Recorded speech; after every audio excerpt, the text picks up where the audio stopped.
Hello everybody, I'm sorry to interrupt such vibrant conversation, but it's wonderful that so many of you have joined us this afternoon. I'm going to begin by doing an acknowledgement of country, and I'm privileged to have been able to learn this and be taught this in Ngunnawal, so I will do that now. Duwara nuna, duwara nunawal, yangu naruili dunimanyan, nunawalwari, duwarawari, ningira, dindi, wangurali jinyan. We thank the Ngunnawal elders for their leadership, their custodianship of the earth, past, present and future, and it's a privilege to be able to use these words which for so long so many people were forbidden for speaking. So to reflect on that power. I'm now going to pass to, we have a very exciting panel, to Rahkel Mercy, who will take us through who's here today. Thank you, Sarah. So this afternoon we're launching the research that centers Pacific voices and lived experience in climate and livelihoods research, and our panel brings together researchers and community leaders from across the Pacific who have shaped these emerging principles that we're going to be presenting today. So there's Jane. Thanks, Jane. So Jane is a gender and civil society specialist whose PhD focused on Pacific Feminist alliance building with former leadership roles at ACFID and ACIR. Sarah. She is our policy specialist on gender equality, disability, and social inclusion, and she brings with her extensive international development experience by way of DFAT. So Almah here, she's the technical advisor to Papua New Guinea's National Orthotic and Prosthetic Services and draws upon over 30 years of lived experience to advocate for disability inclusion across the Pacific.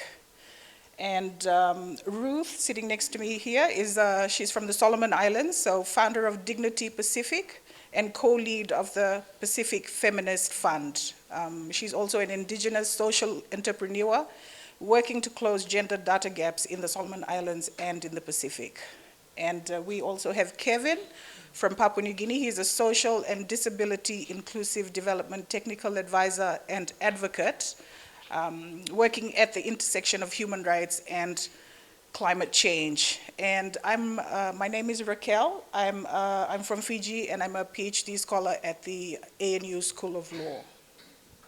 So I'll now pass to Jane, who will take us through the project purpose and the context, and then followed by Sarah, who will talk to us about the gaps that this research that we've done addresses. Thanks. Hi everybody, thanks so much for your attendance today. This research project has been a really fantastic partnership in the last 2 years, funded by the Australian Centre for International Agricultural Research. And it came about because we noted there was a real surge in gender and climate activity research, but it was pretty silent as to the intersections. And we also saw there was a lot of GESI work, and the D from GEDSI, disability, was really being left off. And so we wanted to really deep dive into what would a more intersectionally inclusive approach to gender and climate programming and action and research look like. Really fascinating. We wanted to do very much a co-designed, co-created project. And in academia, of course, that raised some concerns for sort of ethics committees who said, well, what are you going to talk about? What are you going to do? Well, we don't know yet. And DFAT Post who said, well, who are you going to talk to and what are you going to do? We don't know yet. And so we very much developed as we went along and pivoted every time a community would say, we really need a children's book about this. So we said, okay, so we've created a children's book. And somebody else said, we really need accessible translated posters and flyers. Okay. And so it really comes from the position of calls in the literature who were saying there's gender, there's climate, there's not very much intersectionality, and we really need extra work. But also we wanted to make sure a lot of work had been talking about a deficit lens for disability in climate, and we wanted to take a strengths-based approach and look at how do we ensure there's room at all decision-making tables for the full intersections of people impacted by climate. And we also wanted to look at Indigenous methodologies, who is a knowledge holder, how do we, with trust and with relationality, draw out those dialogues. And we also wanted to not be extractive and to really push the boundaries of what academic practice should, could and ought look like. So I'm thrilled to be able to hand back over to Sarah next, who's going to look at some of the policy gaps we identified. Thanks, Jane. So as part of this process of surfacing Pacific priorities and principles for climate change and livelihoods research, we wanted to look at kind of what was the policy context from Pacific regional institutions in the climate finance space, and also how that sat within the context of global climate finance. So we did a policy analysis which looked at 11 different institutions and 28 documents, and there's 18.4 US billion kind of that's been spent on climate finance in the Pacific. So if you're going to look at what the, I guess the space is for that finance to drive and engage with the diversity of communities that are affected by climate, it's an important lens to understand what are those policies of those institutions. So interestingly, and potentially unsurprisingly, we did discover a number of elements in the global space. The first was that there's just a lot of missing populations. So didn't matter what the policy lens was, whether it was a gender equality lens or it was a climate lens or it was an inclusion lens, it was a focus on binary gender categories and complete invisibility of people with disabilities and other marginalised groups. It was predominantly focused on the deficit-based approaches, so just enhanced vulnerabilities as opposed to recognising strengths and agency. There was very limited understanding of intersectionality. Now, that's not to say that there weren't institutions that are looking at these issues. The Climate Investment Fund has done an interesting analysis, and the Adaptation Fund, and the Global Green Growth Institute has got reports that refer to, but they are the institutions with the smallest budgets in the multilateral climate finance space. So it says something about the dominance of those voices. You contrast that to the major institutions that are implementing and expressing Pacific priorities around climate change, and you can see something really quite different. Consistently, whether you're talking about the Pacific Islands Forum or the Secretariat of the Pacific Community, you are seeing connected frameworks that bring gender equality and a range of different forms of social identity, including disability and women in all their diversity, to the fore. So you don't see this isolation and focus just on one identity that you see in the global space. You also see a consistent connection between climate change and inclusion. People don't separate those out into different policy silos. There's a sense of a rights-based approach and practical integration. So even agencies like SPREP and the Foreign Fisheries Agencies have got comprehensive tools and frameworks that bridge those silos. So what this essentially has surfaced is that if you're asking the fundamental question, which research does, is what is the Pacific priority around an intersectional climate change and livelihoods lens, is that the Pacific has a much more rigorous and deep understanding of those connections than the global climate finance architecture. But that's not the voices of people in community. And so now I'm going to pass to Rahkel, who'll speak about the other elements of the research.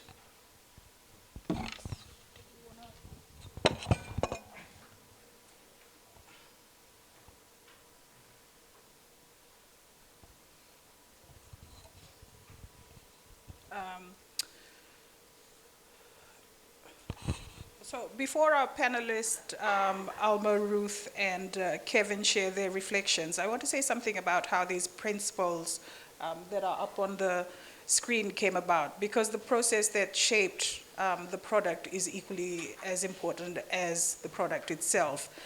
So we didn't arrive in communities with a framework and ask people to validate it. We didn't design it in Canberra and then take it to the Pacific to test it. So we had engaged in groups and used Talanoa, which is a method and a methodology, depending on how you use it.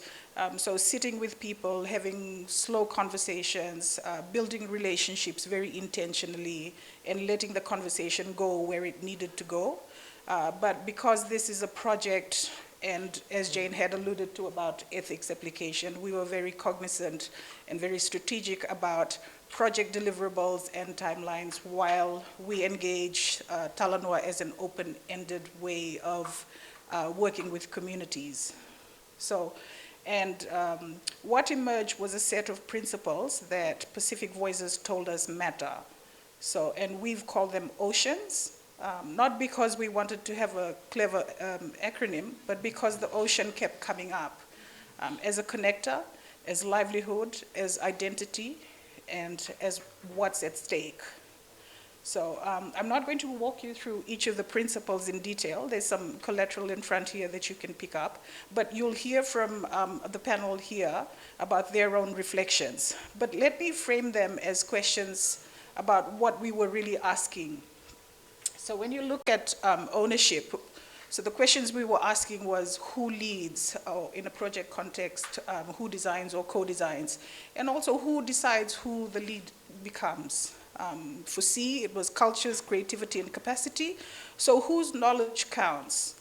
And are we resourcing the ways that Pacific people actually communicate in languages, in sign, and in story?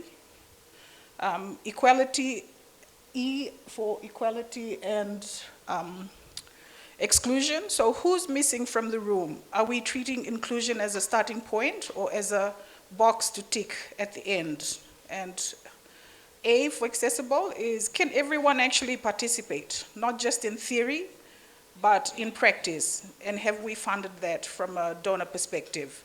N for networked, are we building on what already exists? And this was very such a strong sentiment coming from the groups that we consulted with, was building on existing knowledge. Or are we creating parallel structures that disappear when the project ends? And then S, sustainable. Will this last? Have we committed the long-term resources that inclusion actually requires? And so these are the principles that are emerging and they're still being shaped. So we expect that this is work that will continue to evolve. And the people who are best placed to test them, challenge them, and tell us what's missing are the people who live the realities that the principles try to address. And so I invite Almah, Ruth, and Kevin to share their reflections.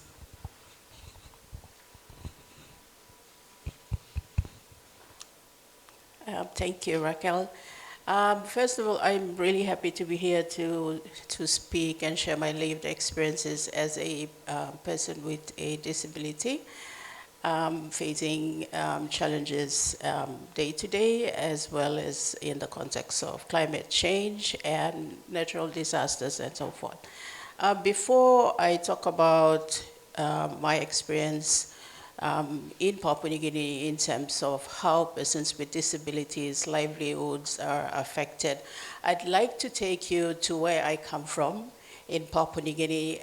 So I come from West New Britain, and I live next to an active volcano. So imagine an active volcano. Living next to it, so my family home is next to that active volcano. It's around 45 minutes drive.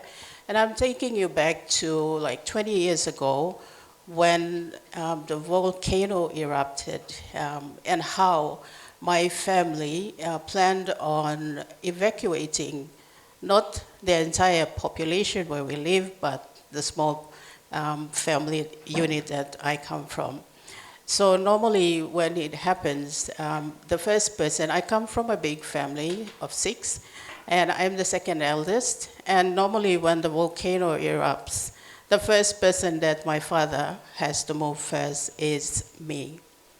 Everyone else has to find their own way to get on the truck to leave that place. So it became a routine for the family that whenever the volcano erupted, we would do that. I would be the first person to get on and move out.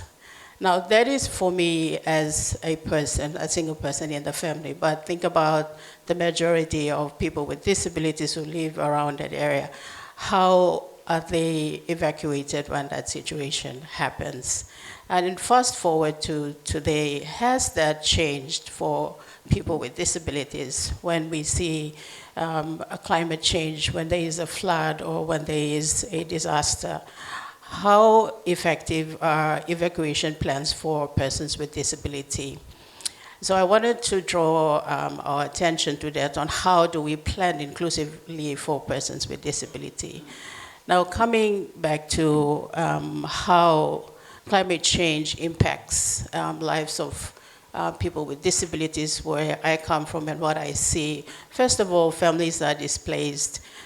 Droughts, they lead to destruction of food crops. It also affects the source of income for people with disabilities. It does affect the planting season as well. Climate change does have a negative impact on that. Sea levels are rising. It can also lead for people to relocate, fresh water sources affected, and so forth.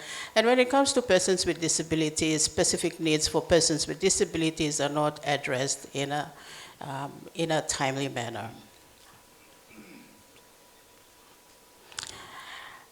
And so for this research, when we were discussing and when I was asked to join the team, I was happy because it talked about people with me, talked about disability and how I can contribute to shape the research principles so that persons with disability, regardless of where they live in the Pacific, they can be part of the research planning, designing, so that when a research is carried out, it includes the voices of persons with disabilities. So based on the principles that we've worked on, what I saw as benefits for this research work is it created a platform for people like me to be able to speak and share my experience and be part of the team to design the research.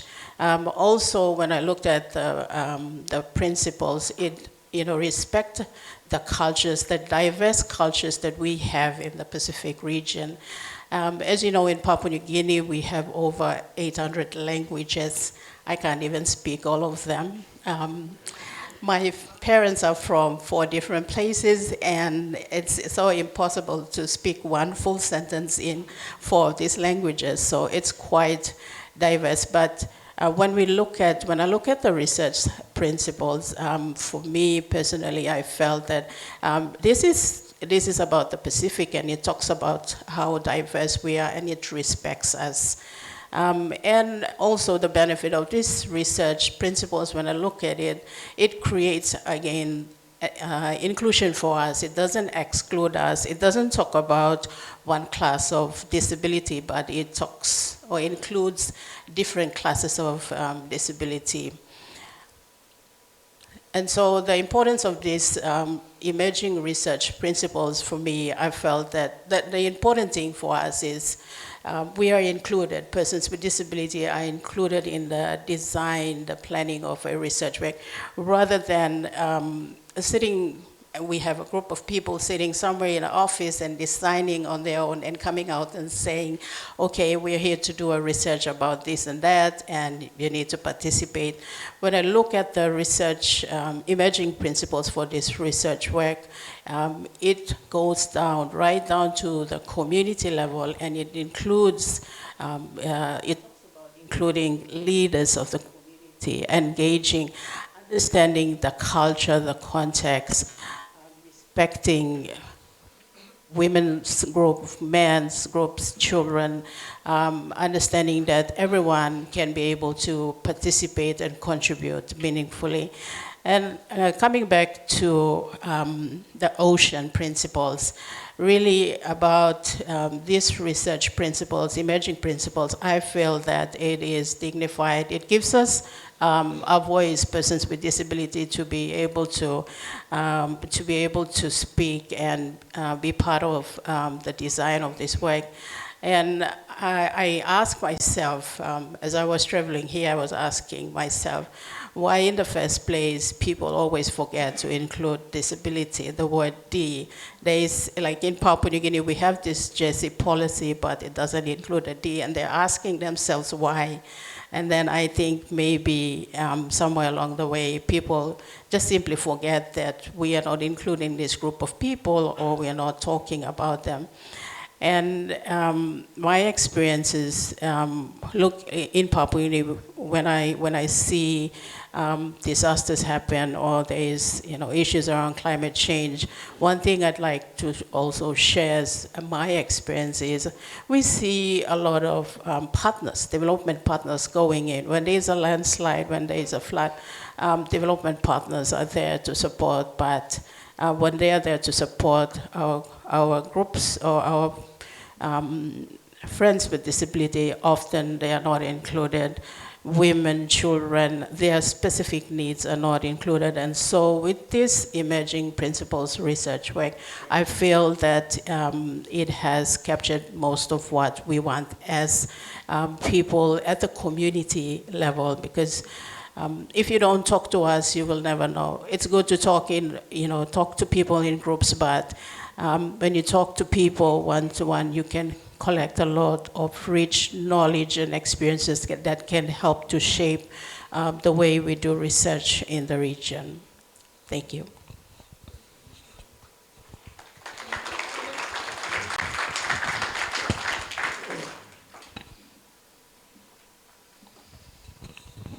Maori, kia ora, talofalava, bulavinaka, and halo olgeta. I am Ruth Maetala, and currently I am one of the 2 co-leads at the Pacific Feminist Fund, working across 23 countries and territories in the Pacific region. I come from a team of 11 women, very strong women, and the organization is about 2 years, 2 months old. And I'm so happy to be here amongst you. I do not claim to know everything, but I am one of the original advisors for this research design. And so I will touch on some of the observations that I've had with the experience of this research, but as well as building relationships with other Pacific researchers, including women and people living with disabilities. So the methodology and method that this research has used is Talanoa, and that comes from Fiji concept, and which is equated to talk story in Pidgin. So I first came across talk story as a native, but also as a mentee for a local academic that has handheld me throughout several years or many years of doing social research in Solomon Islands. And I came across Talk Story as a vehicle and tool to gather information from this mentor.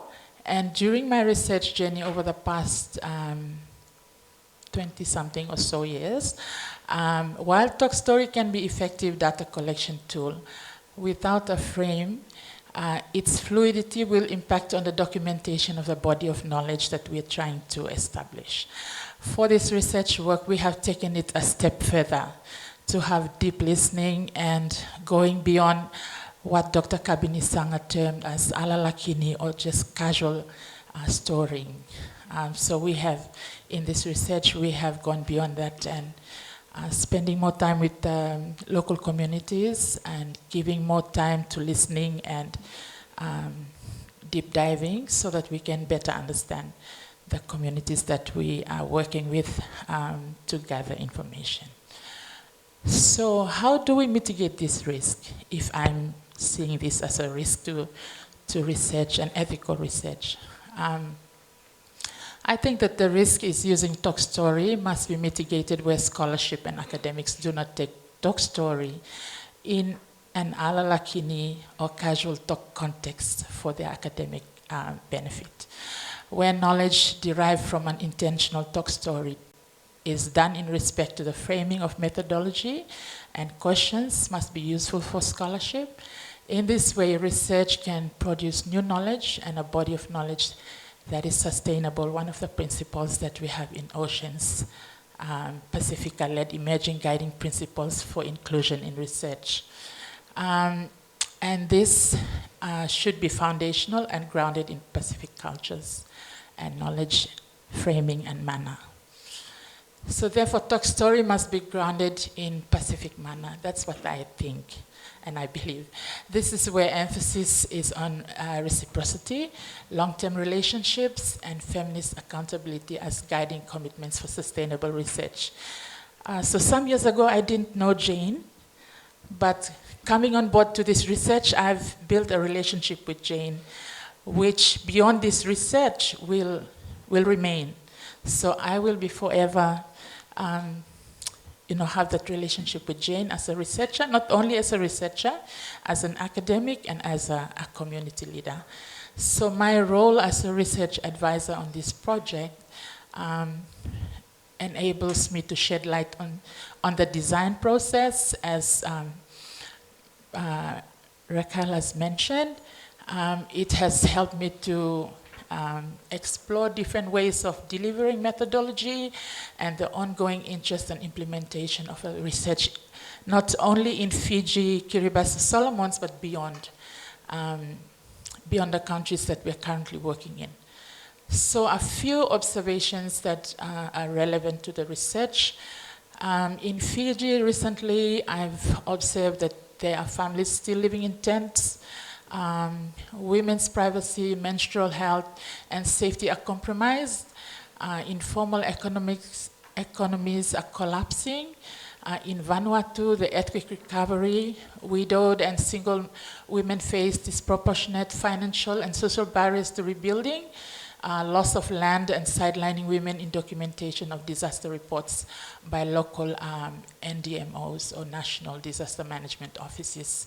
Climate finance and gender budgeting processes or conversations can also exclude women from assistance.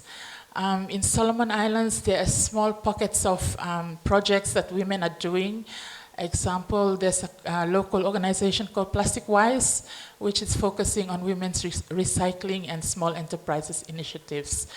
These show resilience but need scaling, market access, and formal recognition. So these are some of the things that I've observed that are related to this project, but also provide new spaces for further investigation. So in relation to our Oceans principles, just wanted to ask a few questions, like how do displacement and rebuilding affect women's privacy, income, and caregiving roles over time? If we are to map informal adaptation practices, what local or women-led livelihood strategies exist, and how can they be supported without co-optation? If we are to ask on assessing barriers to assistance, which administrative, cultural, or financial obstacles prevent women from accessing or rebuilding funds and land rights? I've just heard from another women's fund in East Asia that during disaster, it is easy to move money through the feminist funds. However, sometimes we are dependent on what the national government provides in terms of reporting. And if they exclude women, then help doesn't get to the women that needed the help most. In terms of measure psychosocial and dignity outcomes beyond income, how does prolonged displacement affect mental health, social status, and safety for women and children? So, in closing, I will just share some of the recommendations that I think some of you might be interested to look into in future exploration. One of the areas that I've observed is the budget localization cost explicitly for translation. So the project that we are doing is going into a translation phase, which the products are translated in different local languages to be made accessible to local communities. How do we take time to spend time with such a process that will allow these materials to be accessible to the communities that we have not only worked with to bring in the data, but also to have that feedback loop to give back to the community. And those are included in the Oceans Principle. I think in terms of, from funders' perspective, maybe to commit to multi-year timelines. So research captures long recovery and adaptation processes. And not only that, but with frontline women on steering committees and decision points. That means women should be at the table talking and discussing with decision makers, and not only in the fields like going after disaster distribution and such activities. We have to prioritize action research. This is one of the research projects that I've been really engaged in, talking, arguing, giving my input, whether it's taken on board or not. But as a researcher, I'm responsible to give my view. And I feel that the process has helped to prioritize action research that feeds directly into local rebuilding, market access, and protection interventions. So in closing, our communities are already adapting. Women are leading quietly and creatively. Research must center those voices, document the complex gendered realities of climate impacts, and translate findings into funded, locally led action. If research respects the Oceans Principles that we have here on the table, and we are sharing with you today, in practice, it is led by Pacific people using our own languages and methods and resource for the long haul. It will produce knowledge that protects dignity, strengthens livelihoods, and supports real recovery. Finally, Pacific feminist voices must be centered as we collaborate and partner to see research not being tokenistic, rather being a meaningful engagement. The glue to such collaboration must be trust-based and relational. Thank you, Thomas.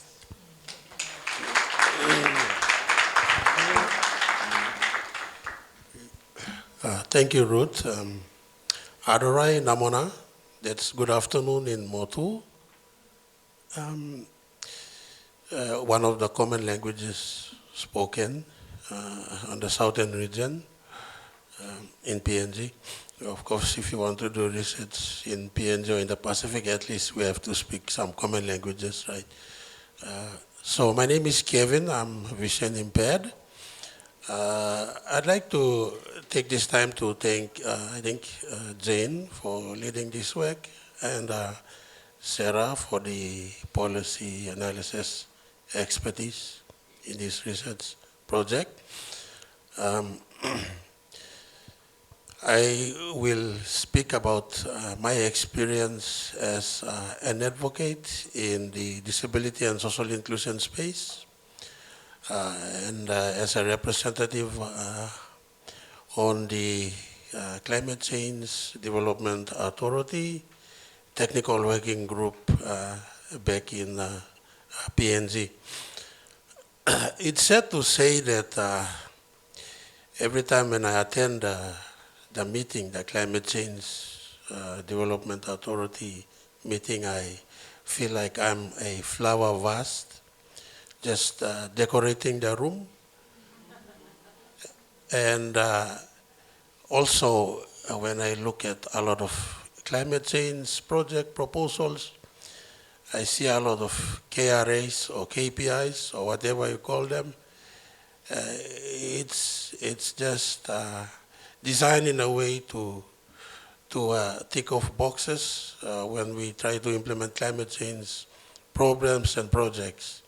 and also research projects. And as a direct beneficiary, someone representing marginalized groups, and working in this space, we do not feel or see much impact in most of these climate change adaptation projects, and it's a big gap there, especially within government institutions that are trying to address climate change in PNG and of course in the Pacific as well. When I was consulted to be part of this research project, I sort of mentioned to myself that I'm someone who wants to see the beginning or the end at every beginning. So when I look at the concept note, I'm asking myself, is this a research impact research project? Who are we trying to target? And because most of the time when I attend consultation meetings, I say to the government that climate change needs a whole approach. Where is the agriculture department? Where is the commerce and industry department? You have to involve all government sectors so that we have to address these issues together. So looking at the principles that we came up with, the ocean principles, from my own experience, implementing a mass project, mangrove rehabilitation project, I would like to start sharing my experience about ownership. So we were doing mangroves replanting in one of the outer islands in PNG, called Manus province. And while we were doing that project, we realized that, how will the community come in and take ownership of the project? So we realized that they didn't have a ward development plan for the ward councillors. So we sort of integrated that approach into the project, so that the community can take ownership of that project. It's integrated into their ward development plan. So when the project ends, they take ownership, and it's a sustainable approach. So similar to this research project initiative, when we go into a community, it's not old school where you just go and ask people questions. They know that you're coming in, you have the funding to do the research. So you have to be creative and come up with initiative where at least the community must take ownership of the research itself, whatever gaps that exist within communities. We have to bring the community together and help them integrate the research into their existing community programs, and they take ownership of it, instead of just doing it like a one-off research project, right? So that's my experience about ownership. And then looking at culture, ocean ownership, and then C for culture. We have diverse cultures, as we mentioned, cultural sensitivity and all that. Based on my experiences working in a lot of development projects, including research projects, there's culture is a barrier. Some places women are not allowed. Some places children are not allowed. There are also some sacred places. So how do we manage that? How do we get the community to work with us, and we do not affect or disrespect their cultural practices? And my colleagues were mentioning about Talanoa, sitting down in PNG, we saw a lot of betel nut there, so having a lot of informal discussions with the community in an informal way, and so that people feel comfortable and flexible, and then we are all good to work together, and they will open up and share with us some of the cultural sensitivity that the research must take note of and adopt to ensure that we do not disrespect the culture of the community. So that's C. E, equity. I guess equity is, to me, it's still a challenge there. Because there's a lot of attitudinal, institutional, and environmental barriers that we have to address. And equity is a progressive challenge, but we have identified that as one of the principles moving forward with this research project. So looking at community plans, what already exists in the community in terms of equity, and how best can we fit into that structure. And sometimes cultural barriers come in the way and discriminate. Women tend to do a lot of work and all that. So equity to me is a progressive challenge. And in terms of rolling out research projects, I guess we have to be more creative in terms of demonstrating how the benefits of the research will try to address this issue of equity. So that's my experience about equity. E. OCEA, accessibility. As an advocate in the space, I always advocate on accessibility. Information in accessible formats, accessible meeting places, all that language. So I guess that principle that on accessibility is important. And we've taken that into consideration on this research project as well. So, N is networking. I guess for me, networking is very important. As someone working in this space, we have to do a lot of networking with the community, that identified stakeholders in the community to network with. So it's very important, and of course, sustainability. As I've seen and also involved in a lot of research that they're like one-off and they don't have any sustainable impacts. And then it ends. And then the materials are used in academic institutions for academic purposes, but what about the community? How are they benefiting? We are just going in and extracting information from them, picking their brains out and then leaving them. So what are the sustainability mechanisms that such research project will bring to the community? So I think all in all, the ocean principle, OCEANS, I think we've got that covered, and I think moving forward with the research project, we would definitely try to address all these progressive issues that are in relation to the challenges that exist within the community in terms of addressing climate change through such research project. Now, just to conclude, I would say, before I came here, I went to the climate change office in Port Moresby, and two of the officers came and I said, oh, I didn't receive any emails for any updates on any meetings for the committee. And they said, oh, we are phasing out of that project, and we are phasing into another project.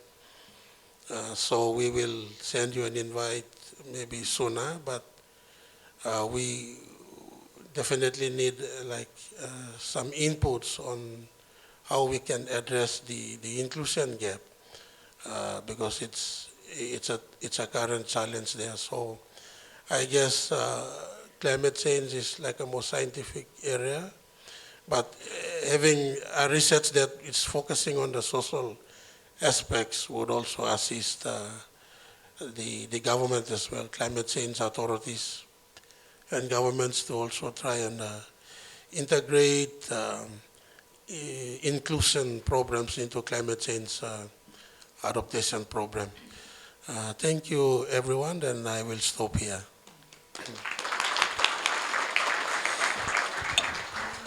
Thank you so much to the panel. And just in closing, I wanted, before we open to questions, I wanted to just show that we've got a lot of materials here for people to take home.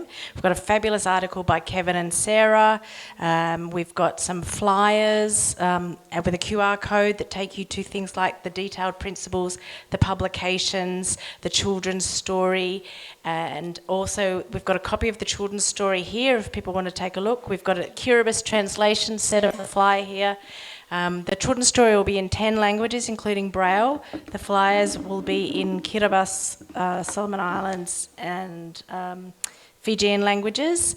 And so we just encourage you, please take them with you, share them widely. But time for questions. Yes? I think the first thing I want to do is to acknowledge everybody on the panel. Great piece of work. And what a day to actually do it on International Day of People with Disabilities. Thank you.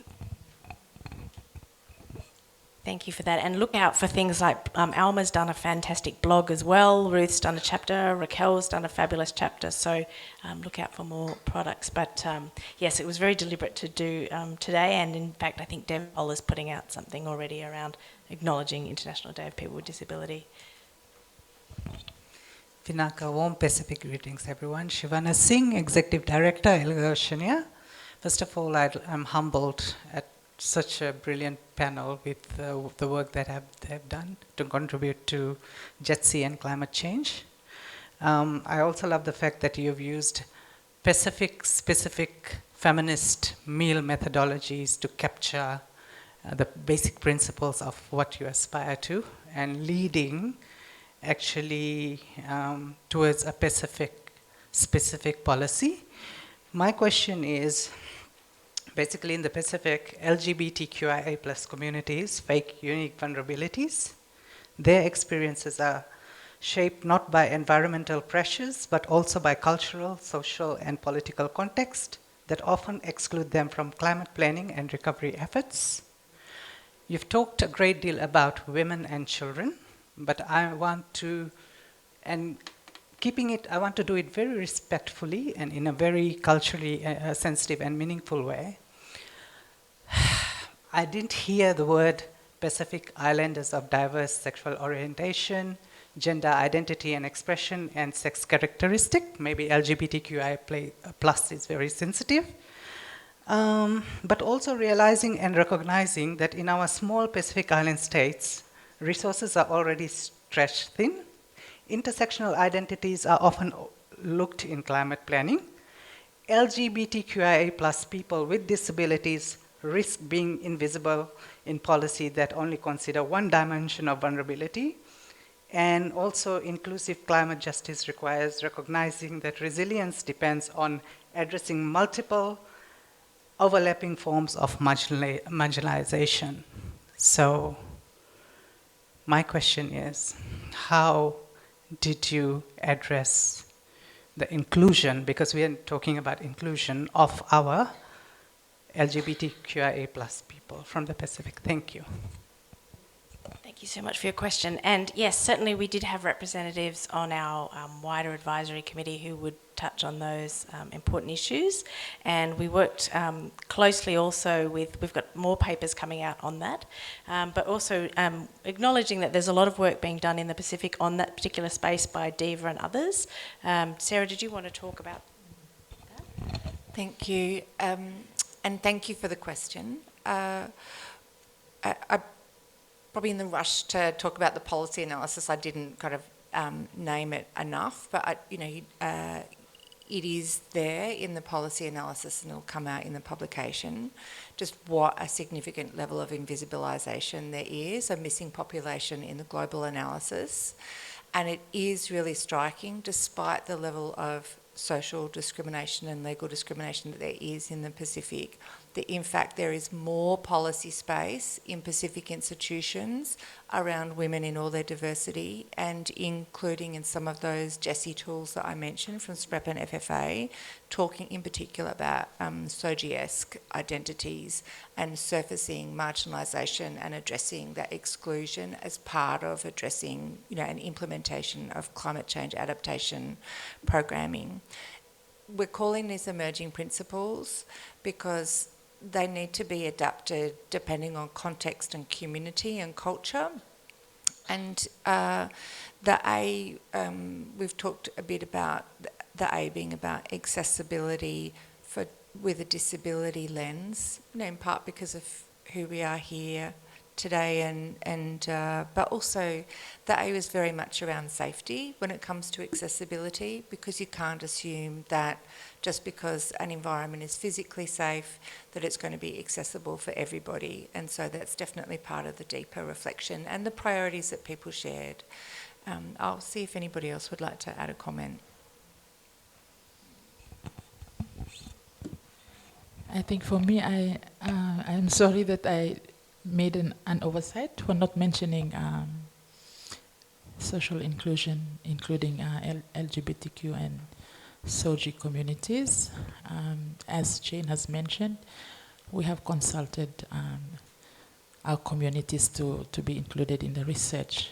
However, I just wanted to make a statement that in the Vanuatu situation, for example, our LGBTQ and SOGI communities are really affected.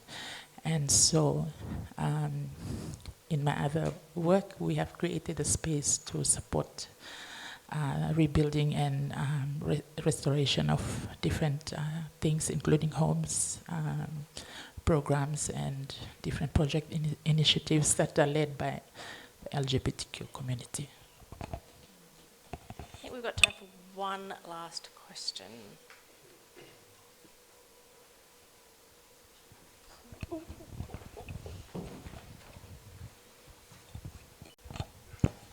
Okay, thank you.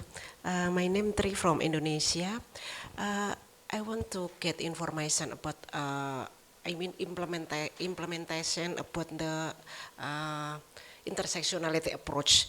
How you advocate to the government, because to make sustainability, it's very important to advocate the government to implement it about the intersectionality approach. Do you have experiences about it? Yeah, for all of the speakers. Thank you. Yes, certainly in terms of research, translation and policy brief, that's sort of the operationalisation of this research. And so, Sarah, did you want to mention the policy brief at all in more detail? Thank you. Just it's coming. So, but that point about if we go back a couple of slides to it really came up in a lot of the interviews and the consultations that people wanted to see these principles applied. And so the idea was that it should happen at the start, at the concept stage. It should happen all through the conduct of the research, and it should happen as part of communication. So I think, obviously that's very general. This is about research and it's come from the Pacific region.